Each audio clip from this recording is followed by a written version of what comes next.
हो रही थी और वहीं दूसरी तरफ शांति रसोई में झांकते हुए प्रीति को ऐसे देखकर बड़ी खुश हो रही थी। मैं भी देखती हूँ कि कैसे सब कुछ एडजस्ट हो पाएगा। एक साथ 10 सब्जी बनाना कोई आसान काम नहीं है बेटा, अब तो सब छोड़ना ही होगा। आखिर यहाँ ये सब क्या चल रहा है? अचानक से प्रीति को 10 तरह की सब्जी बनानी क्यों पड़ रही है और शांति इसे इस तरह परेशान होता देखकर खुश क्यों हो रही है? सब कुछ शुरू से जानने के लिए चलिए शुरू करते हैं शुरू से। प्रीति सुबह उठकर तैयार हो जाती है और उसके बाद किचन में आकर सबके लिए नाश्ता बना रही थी। आज तो बस आलू की भुजिया और दाल चावल बनाने हैं। चलो अच्छा है कि नाश्ते में सब यही बनाना है। प्रीति ने एक कुकर में दाल उबालने के लिए रख दी थी और वहीं दूसरी तरफ प्याज, टमाटर और आलू काट रही थी। प्रीति सब्जी बनाने की तैयारी कर रही थी। सब्जी का सारा सामान तैयार हो जाता है और उसके बाद प्रीति एक कढ़ाई में प्याज, टमाटर और उसमें मिर्च मसाले मिलाकर छौंक तैयार कर लेती है। सब कुछ तैयार होने के बाद प्रीति उसमें सब्जी डालकर उसे ढककर पकने के लिए रख देती है और वहीं दूसरी तरफ परात में आटा लेकर उसे गूंथना शुरू कर देती है। ओह नो, मुझे लेट हो रहा है, जल्दी जल्दी काम करना होगा। सब्जी बनने के बाद प्रीति एक चूल्हे पर पतीले में चावल डालकर उन्हें पकने के लिए रख देती है और दूसरे पर तवा रखकर उस पर सादे पराठे सेकना शुरू करती है। जब सारा नाश्ता बनकर तैयार हो जाता है तब प्रीति सभी को खाना परोसती है और सबका टिफिन भी पैक कर देती है। अरे पोता बहू, खाना तो तुम बहुत ही लाजवाब बनाती हो। सुबह सुबह तुम्हारे हाथ का स्वादिष्ट खाना खाकर दिन की शुरुआत करना तो बहुत ही अच्छा लगता है। जी शुक्रिया दादी जी। अच्छा आप सब खाना खा लीजिए, मुझे देर हो रही है, मैं चलती हूँ। अरे बेटा, इतनी भागा दौड़ी करना भी ठीक नहीं है, कम से कम तू आराम से बैठकर नाश्ता तो करके जा। नहीं दादी माँ, बहुत देर हो गई है, अगर अभी नाश्ता करने बैठी तो बहुत देर हो जाएगी। मैंने अपना टिफिन पैक कर दिया है, मैं अस्पताल में जाकर ही लंच कर लूंगी। अच्छा मैं चलती हूँ, आप सबको बाय बाय।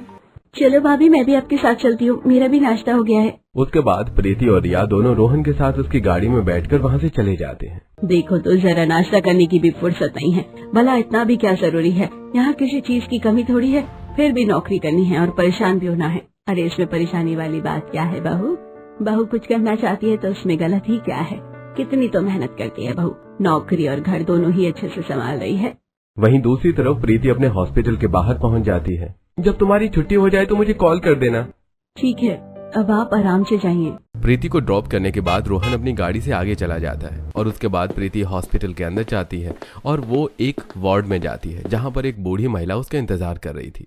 बेटी तुम आ गई? जी माँ जी। बेटा मैं कब से तुम्हारा इंतजार कर रही थी। जी माँ जी कहिए क्या बात है? बस बेटा यहाँ पर सब मुझे इतनी सारी दवाइयाँ खिलाते हैं, कोई मेरी नहीं सुनता और मुझे डांट देता है। मैं और दवाइयाँ नहीं खाना चाहती, मेरी मदद करो। प्रीति हॉस्पिटल में नर्स थी और वो सभी पेशेंट का बहुत अच्छे से ध्यान रखती थी। तो ऐसी बात है माँ जी, लेकिन एक बात बताइए, क्या आप हमेशा यहाँ रहना चाहती हैं? यहाँ रहने से आप कुछ भी नहीं कर पाती और सिर्फ एक कमरे में ही बंद रहती है। क्या आपको यहाँ रहना अच्छा लगता है? नहीं, बिल्कुल नहीं। यहाँ पर किसको रहना अच्छा लगेगा भला? मुझे तो यहाँ आना बिल्कुल भी अच्छा नहीं लगता। मुझे जल्दी से जल्दी अपने घर वापस जाना है। हाँ बिल्कुल, यही तो मैं आपको समझाना चाह रही थी। अगर आप घर जाना चाहती है तो आपको हमेशा टाइम पर दवाई लेनी होगी, वरना आप कभी भी घर जल्दी नहीं जा पाएंगी। फिर आपको यहाँ पर सब परेशान करेंगे। तो क्या आप अब दवाई लेंगी? अच्छा ठीक है, अगर मैं डेली टाइम पर दवाई लूंगी तो जल्दी ठीक हो जाऊंगी ना? हाँ बिल्कुल। इस तरह प्रीति उस महिला को दवाई देकर आराम करने के लिए लेटा देती है और तभी वहाँ पर दूसरी नर्स आती है। चलो अच्छा है कि तुम टाइम पर आ गई, वरना तो मेरा दिमाग खराब हो गया था। माँ जी तो मेरी बात सुनने को तैयार ही नहीं थी। दरअसल अभी तुम यहाँ पर नहीं हो ना, और पहले यहाँ पर एक नर्स थी जो इनसे थोड़ा गुस्से में बात करती थी, इसलिए ये थोड़ा डरती है और किसी से बात नहीं करती। हमें तो पेशेंट को प्यार से ट्रीट करना चाहिए, क्योंकि पहले ही पेशेंट परेशान होता है और जब कोई इंसान की तबीयत ठीक नहीं होती है तो वो बहुत ज्यादा निराश और हताश हो जाता है। इस तरह प्रीति पूरी लगन से अपना काम कर रही थी और रात को जब वो घर वापस आ जाती है तो प्रीति सबसे पहले जाकर फ्रेश हो जाती है और नहा धोकर कपड़े बदलने के बाद नीचे रसोई में आती है। अब बड़ी गर्मी हो रही है, इतनी गर्मी में कोई भी काम करना बहुत मुश्किल है। नहा धोकर काम करना थोड़ा आसान रहेगा। चलो जी शुरू हो जाते हैं फिर से हर रोज की तरह 4 सब्जी बनाने के लिए। अब प्रीति एक कुकर में राजमा उबाल देती है और वहीं दूसरी तरफ जल्दी जल्दी प्याज, टमाटर और बाकी सब्जी काट लेती है। दरअसल घर में सबके अकॉर्डिंग अलग अलग सब्जियां बनती थी। चलो दाल भी बन गई, राजमा भी बन गए, अब बस आलू की भुजिया और पेठी की सब्जी बनानी है। इस तरह प्रीति सारा खाना बनाने के बाद सभी को खाना परोसती है और सब बड़े मजे से खाना खाते हैं। आलू की भुजिया और पेठे की सब्जी तो बड़ी स्वादिष्ट बनी है। ये राजमा दाल तो मुझे बिल्कुल भी अच्छे नहीं लगते हैं। दादी माँ, आपको अच्छी नहीं लगती, लेकिन ये आपको पता है खाने के लिए कितनी ज्यादा अच्छी होती है। दाल में से हमें प्रोटीन मिलता है और राजमा हमारी किडनी के लिए बहुत अच्छा होता है। भैया तो फिर से शुरू हो गए। आप बहुत बड़े हेल्थ फ्रीक हो भैया। हेल्थ के बारे में तो सोचना चाहिए ना छुटकी। क्यों भाभी, आप तो मेरी बात से एग्री करती हैं ना? हाँ बिल्कुल, इस बार तो मैं तुम्हारी साइड हूँ। ये तुम्हारा पाटीन पूटीन का मुझे नहीं पता, मुझे तो बस अपना स्वाद देखना है। हरी सब्जी में बहुत प्रोटीन होता है, अरे सेहत के लिए अच्छी होती है। देखो तो आज भी हम हट्टे कट्टे हैं। अरे पार्टीन नहीं माँ, उसे प्रोटीन कहते हैं। हाँ कुछ भी कहते हो, मुझे नहीं पता। इस तरह सभी हंसी मजाक करते हुए साथ में डिनर कर रहे थे और उसके बाद सब अपने कमरे में चले जाते हैं और प्रीति रसोई में बर्तन धो रही थी। आज तो मेरी कमर टूट गई है, बस अब तो मुझे जल्दी से बिस्तर चाहिए। तभी वहाँ पर रोहन आ जाता है और प्रीति को बर्तन धोने में मदद करता है। तो लाओ मैं भी तुम्हारी मदद कर देता हूँ। इतना कहकर रोहन बर्तन धोना शुरू करता है, लेकिन प्रीति उसे रोकते हुए कहती है, अरे नहीं, मेरे होते हुए आप ऐसा क्यों करेंगे भला? हट जाइए, मुझे धोने दीजिए। क्यों, ऐसा कोई रूल है क्या? पत्नी को होते हुए पति कुछ काम नहीं कर सकता? तुम भी पूरा दिन काम करके बहुत थक जाती हो, अकेले कितना ही कुछ कर लोगी। हाँ वो तो है, लेकिन कोई बात नहीं, अच्छा लगता है मुझे। और अभी कोई बर्तन धोते हुए देख लेगा ना तो क्या सोचेगा? यही सोचेगा कि देखो तो प्रीति का पति कितना प्यारा है और अच्छा है, कितना प्यार करता है, उससे ऐसा पति सबको मिले। अच्छा जी, अपने मुंह मियाँ मिट्टू खुद ही बन रहे हो। और क्या करूं, भला किसी को मेरी कदर ही नहीं है, कोई मेरी तारीफ ही नहीं करता, तो सोचा खुद ही तारीफ में 2 शब्द कह दिए जाए। इस तरह रोहन प्रीति की मदद कर देता है और उसके बाद वो दोनों भी सोने चले जाते हैं। अगले दिन सुबह उठकर फिर से वही होता है। प्रीति सुबह सबसे पहले उठकर घर की साफ सफाई करती है और उसके बाद सबके लिए नाश्ता बनाती है। ये सारा काम करने के बाद प्रीति अपने काम पर जाती थी। प्रीति रसोई में नाश्ता बना रही थी, तब उसके पास कॉल आती है। क्या कहा? सॉरी, मैं तो भूल ही गई थी कि आज मेरी शिफ्ट थोड़ा जल्दी शुरू होनी थी। तुम प्लीज आधा घंटा हैंडल कर लो, मैं अभी जल्दी से आ जाती हूँ। नाश्ता लगभग बन गया था और प्रीति सबको खाना परोसकर जल्दी से वहाँ से जाने लगती है, तो रोहन भी उसके पीछे चला जाता है। खुद तो हमेशा अफरा तफरी में रहती है और किसी चीज का ध्यान भी नहीं रखती है, बस एक नौकरी का ही ध्यान रहता है। साथ में मेरे बेटे को भी पागल कर रखा है, उसे भी चैन से नाश्ता तक नहीं करने दिया। कोई बात नहीं बहू, इतना परेशान होने की कोई जरूरत नहीं है। पोता बहू ने उसके लिए टिफिन दे दिया है, ऑफिस में जाकर खा लेगा। अब वो बच्चा नहीं है, अपना ध्यान खुद रख सकता है। बिल्कुल सही कहा, बच्चे बड़े हो गए हैं और फिर कभी भी जिम्मेदारी आ सकती है। ऐसे में सिर्फ खाने के बारे में ही नहीं सोच सकते ना। इस तरह शांति मुंह बना लेती है। शांति का प्रीति का नौकरी करना बिल्कुल भी पसंद नहीं था। क्या शांति को प्रीति की लापरवाही नजर आ रही थी इसलिए, या फिर कोई और ही कारण था जिसकी वजह से शांति को प्रीति की नौकरी करना बिल्कुल भी अच्छा नहीं लगता था? नाश्ता करने के बाद सब अपने अपने काम में अस्त व्यस्त हो जाते हैं और दोपहर में जब रमेश अपनी दुकान से घर वापस आ जाता है तो शांति उसे पानी लाकर देती है। आजकल कुछ ज्यादा ही गर्मी हो रही है, एकदम हाल बेहाल हो जाता है। हाँ गर्मी तो बहुत ही ज्यादा हो रही है। बेटा बड़ी भूख लग रही है, हमारे लिए कुछ बना दो खाने का। जी मम्मी जी, अभी बना देती हूँ। अब शांति रसोई में जाती है और सबके लिए दोपहर का खाना बनाना शुरू करती है। प्रीति ने सुबह दोपहर के लिए एक्स्ट्रा सब्जी बना दी थी, बस अब शांति को थोड़े चावल और साथ में रोटी बनानी थी। वो गर्मा गर्म रोटी सेक रही थी। मुझे तो बुढ़ापे में भी नौकरानी बना कर रख दिया है। अरे बेटे की शादी किस लिए करवाई थी कि शादी के बाद मैं एकदम आराम फरमाऊंगी, लेकिन यहाँ पर तो उल्टा हो रहा है। मेरे घर में बहू आ गई है लेकिन फिर भी मुझे ही काम करना पड़ रहा है।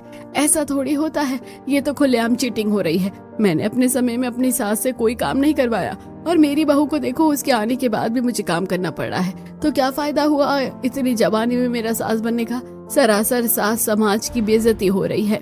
तो शांति का असली कारण ये था क्योंकि प्रीति के जाने के बाद उसको घर के छोटे मोटे काम करने पड़ रहे थे, जो शांति को तो बिल्कुल रास नहीं आ रहा था। अब शांति सबको खाना बनाकर दे देती है। मुझे भी भूख लग रही है, मैं भी खाना खा लेती हूँ। हाँ बिल्कुल, बैठ जा, तुझे क्या किसी ने खाने से मना किया है? शांति भी उनके साथ बैठकर खाना खाने लगती है, लेकिन बहू लगता है बुढ़ापे में तू भी सटिया गई है। तू खाना ठीक से बनाती भी नहीं है। देख तो जरा कैसे रोटी जला जला कर रखी है और इसमें कितना सारा सूखा आटा लगा रखा है। ऐसा लग रहा है जैसे मानो पहली बार खाना बनाया है तूने। पोता बहू कितना स्वादिष्ट खाना बनाती है। अब मम्मी जी, मेरी भी उम्र हो गई है। हालांकि वैसे तो मैं दिखने में जवान हूँ, लेकिन फिर भी इतनी भरी जवानी में सास तो बन ही गई हूँ, लेकिन फिर भी मुझे बहू का सुख नहीं मिल रहा। देखो मुझे खाना बनाना पड़ता है, मेरी कमर और घुटनों में कितना दर्द रहता है, लेकिन मेरी बहू को तो सिर्फ नौकरी करने की पड़ी है। अगर वो घर में रहेगी तो हमें दिन में भी अच्छा खाना खाने को मिलेगा। स्मोकर का फायदा उठाते हुए शांति सुनीता को भड़काने की कोशिश कर रही थी, लेकिन उसका पासा ही पलट जाता है उल्टा। अरे इतनी भी बूढ़ी नहीं हुई है तू। वैसे तो खुद को जवान कह रही है और काम बूढ़ों से भी ज्यादा बेकार कर रही है। अरे मुझे देख ले, आज भी मैं बिल्कुल ठीक हूँ। मैंने भी बुढ़ापे तक काम किया है। 2 रोटी बनाने में ही तेरे घुटनों में दर्द आ गया। जब अपनी सहेलियों के साथ बाहर गोलगप्पे चटकाने जाती है तब कुछ नहीं होता। मैं तो कहती हूँ सुबह और शाम का खाना तू ही बनाया कर। तेरी भी खाना बनाने की दोबारा अच्छे से प्रैक्टिस हो जाएगी। ये बात सुनकर तो शांति का मुंह बन जाता है और उसे लगता है कि उसने अपने ही पैर पर कुल्हाड़ी मार ली। क्या कर लिया मैंने? अब लगता है मम्मी जी मेरी ही कुकिंग की क्लास लेना शुरू करेगी। अभी तो दोपहर में एक बार खाना बनाना पड़ता है, कहीं पता चले कि सुबह शाम मुझे ही खाना बनाने को कह दिया जाए तो।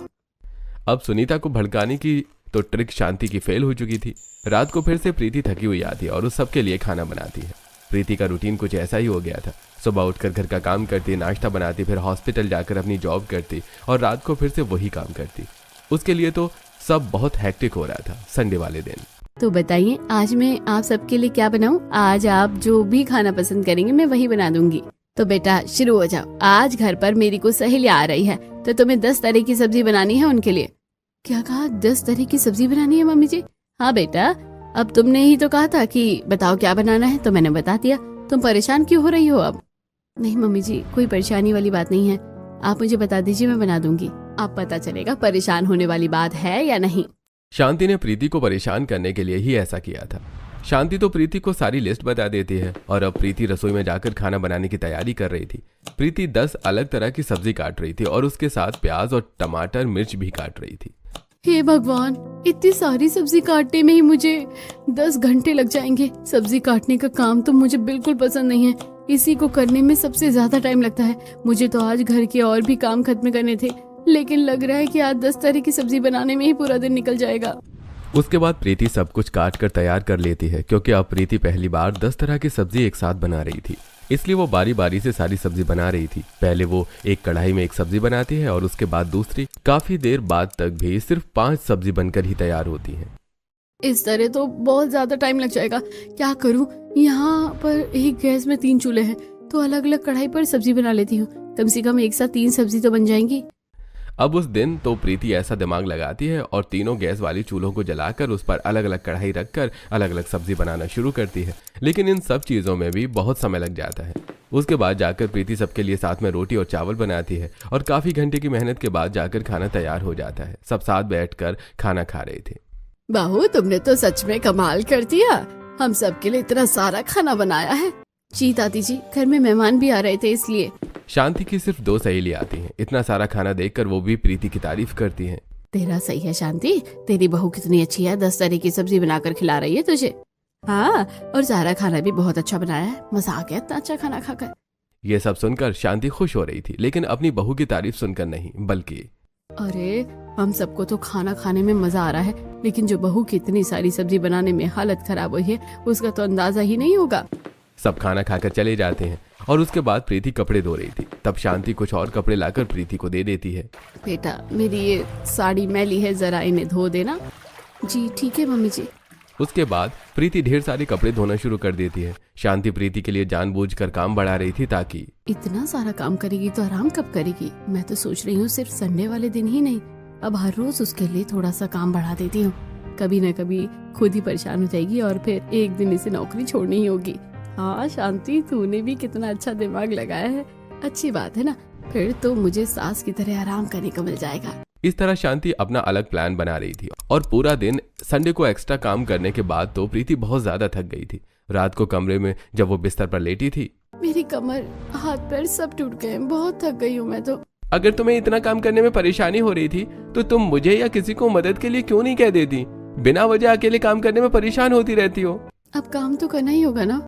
तो क्या सारा काम तुम अकेले ही करना होगा? बिल्कुल करना होगा। मैं कहीं की कोई महारानी थोड़ी ना हूँ जो मुझे काम ना करना पड़े। हाँ, तो मेरी जिंदगी की महारानी हो ही। ये सब छोड़ो, आगे से काम ज्यादा हो तो मुझे बता देना, मैं तुम्हारी मदद कर दूंगा। रात को प्रीति रेस्ट करती है और अगले दिन सुबह उठकर पहले घर का सारा काम खत्म करती है और नाश्ता बनाने के लिए रसोई में जाती है। प्रीति ने सिर्फ 4 सब्जी बनाने की तैयारी की थी। तब वहां पर शांति आती है। बेटा, तुम नाश्ते में सिर्फ 4 सब्जी बना रही हो? जी मम्मी जी। क्या कम करनी है या कुछ ज्यादा बनानी है सब्जी? बेटा कम तो नहीं करनी है, ज्यादा ही बनानी है। मैंने कल 10 सब्जी खाई थी तो मुझे खाकर बहुत अच्छा लगा, यहाँ तक कि घर में भी सबको बहुत अच्छा लगा। अब हमारे घर में हमेशा ही 4-5 सब्जी तो बनती है। एक काम करो, आज से तुम 10 तरह की सब्जी बनाना शुरू कर दो। अब सुबह नाश्ते में जो भी तुम एक्स्ट्रा सब्जी बनाकर जाती हो वही दोपहर में खाने में मजा नहीं आता। अब सुबह 10 तरह की सब्जी बनाकर जाओगी तो दोपहर में भी कुछ अलग अलग खाने को मिलेगा। क्या कहा? मुझे अब हमेशा 10 तरह की सब्जी बनानी होगी? हाँ बिल्कुल। ऐसा कहकर शांति वहाँ से चली जाती है और प्रीति परेशान हो जाती है।